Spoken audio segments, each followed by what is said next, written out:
یوم آزادی پاکستان 14 اگست 1947 کو پاکستان دنیا کے نقشے پر ایک آزاد وطن کی حیثیت سے ابھرا تھا۔ یہ وطن صرف اور صرف کاغذی کارروائی سے ہمیں نہیں ملا، بلکہ اس کے لیے ہمارے بزرگوں نے، ہمارے بڑوں نے بہت زیادہ قربانیاں دی ہیں، اپنا خون دیا ہے، عزتیں لٹوائی ہیں۔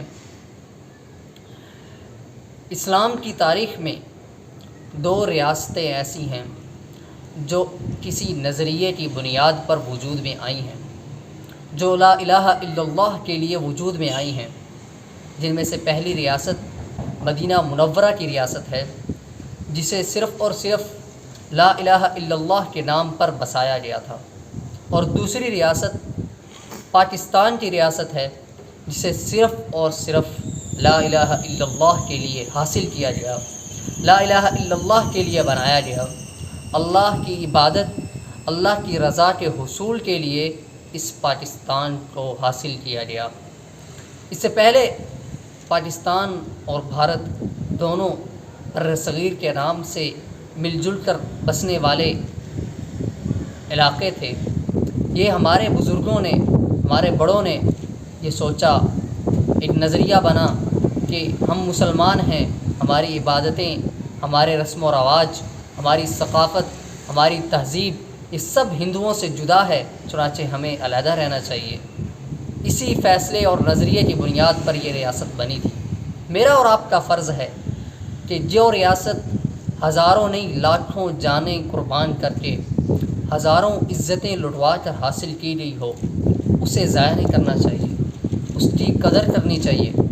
اس کے اینٹ اینٹ کو سنبھال کے رکھنا چاہیے، اس کے ہر شہر کو اپنا شہر سمجھنا چاہیے، ہر بستی کو اپنی بستی سمجھنا چاہیے۔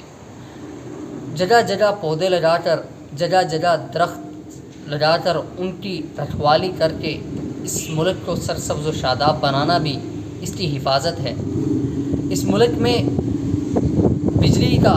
پانی کا، گیس کا صحیح اور جائز استعمال کرنا بھی اس ملک سے وفاداری ہے، اس ملک کی قدر ہے۔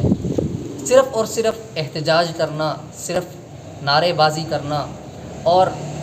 بات بات پر سڑکوں پر نکل آنا، توڑ پھوڑ کرنا اس ملک سے وفاداری نہیں ہے۔ حقیقی وفاداری، حقیقی قدر و قیمت 14 اگست والے دن اس ملک کے لیے دعائیں کرنا، اپنے پچھلی غلطیوں پر نادم ہونا، ان کی معافی مانگنا، اور آئندہ کے لیے یہ عزم کرنا کہ ہم اس ملک کو سنوارنے کی کوشش کریں گے، اگر سنوار نہیں سکے کم از کم اس کو بگاڑنے سے بچیں گے۔ السلام۔